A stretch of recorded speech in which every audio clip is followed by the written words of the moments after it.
Locals say something strange is happening on this wild stretch of coast. They've seen migrants dragging dinghies and setting out to sea, and mysterious boats boarding passengers in the dead of night. It's an isolated spot. There's nobody here. For some people, that's perfect. For migrants trying to make their way to England, it's 25 miles from here. But it is a wretched journey for desperate people. The head of the volunteer Coast Guard says they're trying their best, but there's little they can do to stop this. People trying to cross need to be discreet, so they're choosing beaches close to the UK, but far enough away from the ferries to avoid being spotted. Until recently, migrants came to Calais to find a spot to stow away.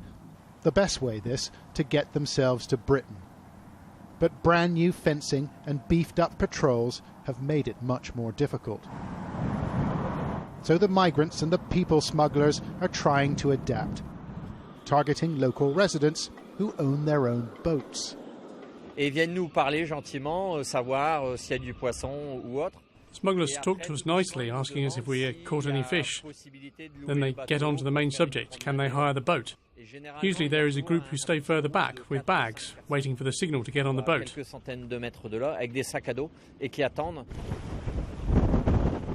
Olivier took us for a tour of the harbour. He says he keeps this cruiser for fun, but it hasn't been pleasurable lately. The smugglers know who he is, and they've got his telephone number too.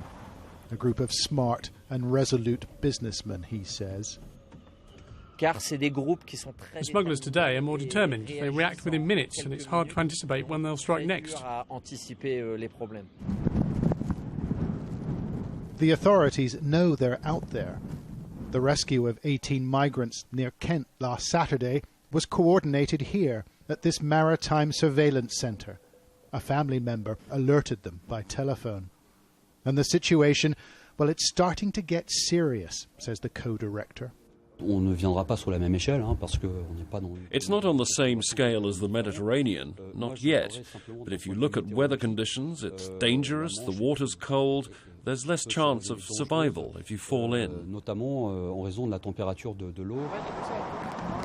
Still, amongst the wooden huts and mud at this refugee camp near Dunkirk, there are hundreds of people desperate to make the trip. No one wants to live next to motorway A16. How are you going to get to the UK? Do you have a plan? No, but in every way, every position, every situation, every way we can go, we go. For the smugglers and their middlemen, it's something of a captive market. Because every resident here has the same goal. John Sparks, Sky News in northern France.